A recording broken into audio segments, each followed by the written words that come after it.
Kath has paid tribute to Tina, and it included setting up the box for someone to stand on.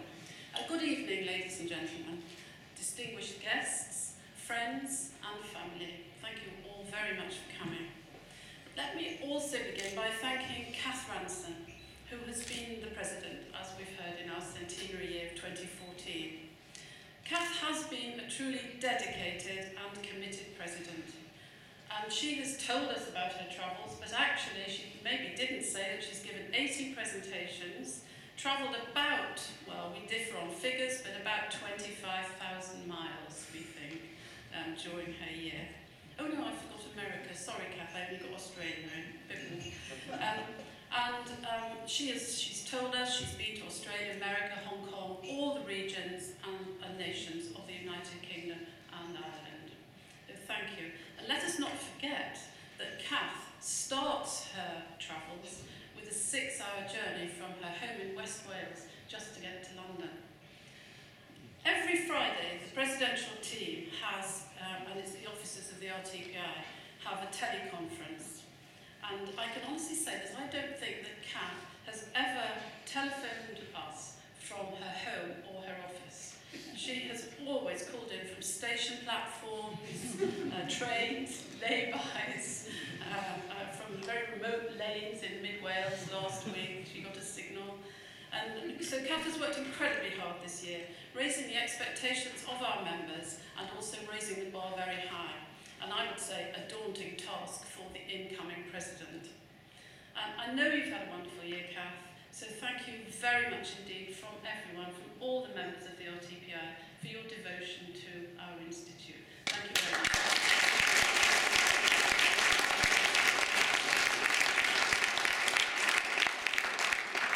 I should also like to thank the officers of the RTPI who support the presidential office and all the staff who work in the RTPI very hard to promote us on behalf of our members. So thank you very much to them as well. Thank you.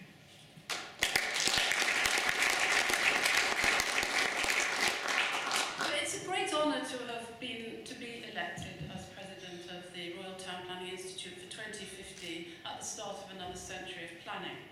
I'm determined to ensure that we build on the success of our centenary, because we've done so much more this year, and with more people to promote planning, engage with more people to promote planning, what I call the challenge of persuasion, proving the value of planning to society. And I became a planner, as some people here tonight who knew me when I was young, because I had a utopian view, an emotional view that planning could improve the quality of life and give people a voice about how they lived. And actually I feel very lucky to have chosen a career that is so diverse. I'm privileged because I'm an academic, and that means that I read and learn about town planning for my job, as well as working with young people and sharing their ideas. We all know that planning is under incredible pressure at the moment, and we often have to justify ourselves. But I'm still constantly amazed, actually, at the number of people I meet who, without really realising it, are talking about town planning. And at present, for example, we are rediscovering the link between health and planning. So imagine my delight when my daughter, training to become a nurse, for her first essay at university, she had to analyse the built environment in Tower Hamlets for its impact on the health of children. And even though I've not managed to persuade either of my children, Jamie or Rosa, to become town planners, this drew together an important relationship for me between what I do and the experiences of a nurse in a deprived London borough. I was brought up in Birkenhead, a town which even then was in decline, but my parents always took my brother and me on holiday to rural areas, to Snowdonia and the Lake District, places that I later came to understand were part of one of the greatest achievements of British post-war planning, the national parks. And I recognised their beauty and I liked it. And then when I was 15 and I joined geography at school, I went to a talk given by Audrey Lees, the then chief planner of Liverpool City Council. I can remember little of what she said, but she inspired me to believe that planning could do something about the disparities of my my hometown of Birkenhead, which actually has a glorious history of planning. The first park in Britain was planned and built there, providing the inspiration for Central Park in New York. Port Sunlight is near there, where my grandfather was actually one of the first inhabitants in the 1890s. In the 1960s, Birkenhead was chosen by Tony Gibson for the first exercise in planning for RIA, and Patrick Abercrombie lived in Birkenhead. I left that meeting with Audrey Lees knowing that I would be a town planner, and recently, when I asked some colleagues here if they knew her, I've been told so many stories about her, and people who worked with her have written to me in the last few weeks, and they tell me that she inspired them to become zealous missionaries for town planning. Interestingly, in the third edition of his book, Garden Cities of Tomorrow, Ebenezer Howard also spoke about missionaries, adding a postscript in which he wrote, "Woman's influence is often ignored. When Garden City is built, as it surely will be, woman's share in the work will be found to have been a large one. Women are among our more active missionaries."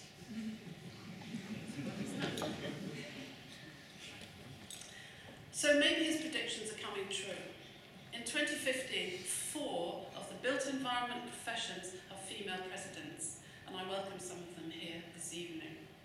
So I hope that we can act as role models to young women entering the profession. But how can we, and I include men this time as well, all of us in the RTPI, encourage people to be zealous missionaries for town planning? How can we promote planning further so that everyone, students, planners, politicians, and just people in general, act as champions of town planning? And there are lots of opportunities for us to do this, and I'd like to just mention 3 of them: internationalisation, education, and community planning. During my career, I've worked abroad in universities in Europe, and latterly in China and Taiwan, where I've been working for several years at 2 universities. And what has surprised me most is the influence that British town planning and history has had. In Taiwan, I've even marked essays on Ebenezer Howard's ideas. I saw this influence, though, at first hand. When I was in Beijing last year, I was invited to visit the China Academy of Urban Planning and Design. They advise the Chinese government on planning matters. And I was particularly interested to hear about their conservation plans. And when I walked through their offices to look at the plans, I couldn't believe that there was a portrait of famous town planners along a whole wall of their office in Beijing. And I was astounded and moved, actually, to see that it included photographs of Ebenezer Howard and Patrick Geddes. So Chinese planners in Beijing working on conservation plans being influenced by British planning. I also found out, actually, that the RTPI is held in very high esteem in China.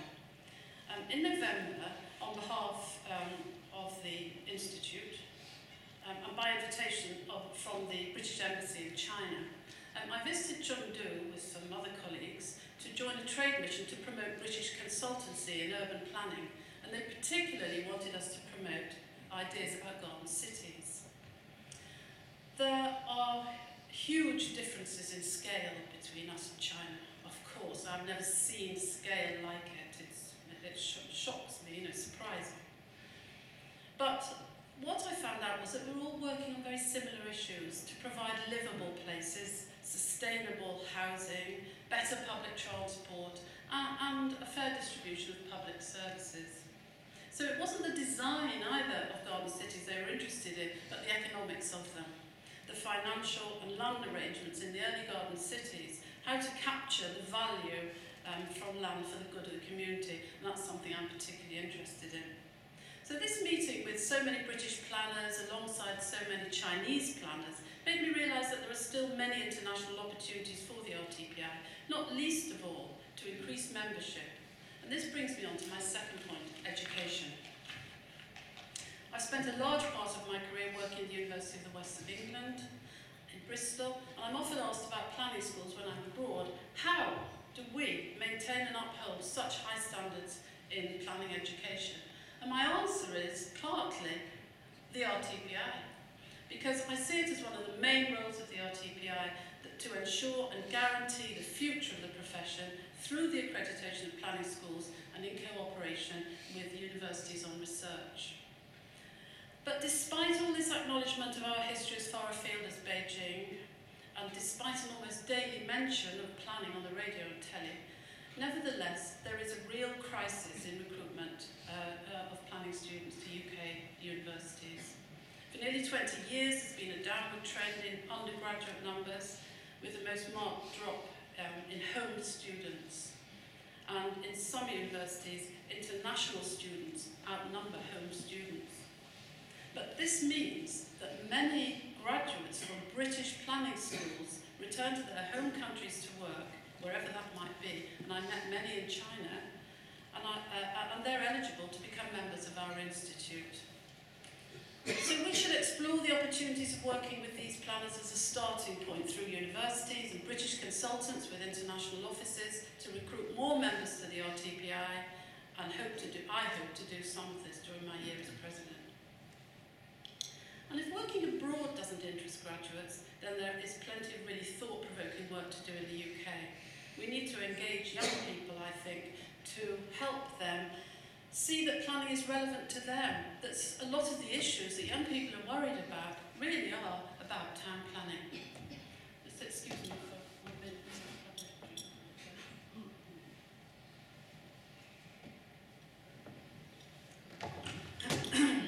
When I left university, Cardiff University, I was only the second student to work in a planning consultancy. And last year, from my university, 90% of our students got jobs in the private sector. For as long as I've been a planner, there have been discussions about the role of planners in the public and private sectors. And some students have told me that working for private clients can compromise the principles of planning in the public interest. And actually, it has ever been thus. And students always tell me that they learn more in their first job, first year in their first job than they do at university. Maybe that was true for me too, because my first job gave me a very good start. And many others who worked for the Shanklin-Cox Partnership have told me the same.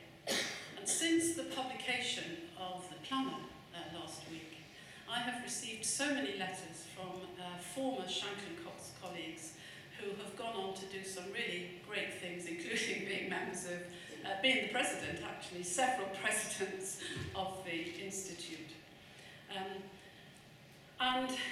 Shanklin-Cox was a radical place to work at the time. It was organised particularly, people have pointed out to me, in multidisciplinary teams ahead of its time. And I have to say that the people I met there have been my friends ever since. And today, many of the issues that we discussed then about the problems of, say, housing of working people in London, still hold true. This issue of income disparity continues to be one of the most important problems that we need to tackle. And the prosperity of our major cities is jeopardised by a serious lack of housing for nurses, teachers, train drivers, and young people actually who want to be independent. So the RTPI will embark on a new research programme in 2015, which includes addressing some of the inequalities between places and between people. And I'm pleased about that. And I think it's our job as town planners, whoever we work for, to be creative and to steer the desires of developers and communities by promoting the tools of planning to make places better. And what better array of issues for a young student to study? It's a good subject for studying. But this brings me to my third point, community planning. The RTPI will also be looking this year at ways of widening community engagement and governance. And I started this talk suggesting that we have a job to do to persuade people that planning is in the public interest. And in some ways, the backdrop to my career has been public consultation, how to improve communities, involve communities in planning, and some planners have been facilitating working with communities for years, sometimes through planning aid. And communities do need the help of qualified town planners to prepare their plans, and neighbourhood planning offers opportunities for more people to be involved in the planning of their areas. And this is reassuring in one way. Planners really do have skills and knowledge, but local authorities are very short-staffed. We know that. And if we want to create good plans, then recruitment to the profession is vital. I was sceptical at first about the new neighbourhood plans and whether they would work, especially in urban areas. But recently I was invited to a community meeting of the Somers Town Planning and Development Working Group in an inner city area of London, not yet gentrified, just beside Euston Station, to hear that their neighbourhood plan is nearing completion with the help of a qualified town planner. And today, though, this requires us all to understand property markets and how they work, and only then will we be equipped to negotiate and argue with big business and developers on equal terms, to be creative, to provide social facilities and housing, affordable housing. I've actually worked in many economic contexts over 40 years of being a planner, and when I worked for the Shetland Islands Council during the oil boom, I was lucky again to be part of something really interesting, an innovative approach to working in partnership with global companies, challenging global companies, the oil industry. And that small and determined Royal Islands Council, with a population of just 18,000, negotiated some ingenious capturing of values from oil revenues, which ensured that Shetland has remained prosperous ever since. A sort of early community infrastructure levy.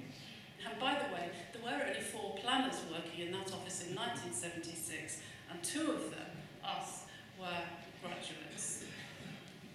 In conclusion then, we know it's important to celebrate good ideas and special places to illustrate the impact that good planning has. And last year, RTPI in Scotland initiated a competition for the public to nominate the best places in Scotland. And my first job as Vice President was to award the prizes. And I'm very pleased to say that RTPI in Scotland has brought the winning entries, banners, with them for us to have a look at later. And Dundee won the competition.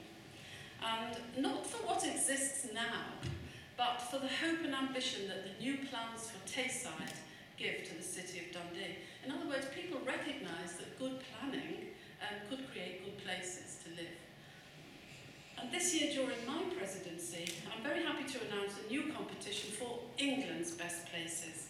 And I know that the RTPI and all our RTPI colleagues in the regions will be encouraging entries from all over the country. And I will visit those success stories, like Kath did, throughout the United Kingdom and beyond during my year as President.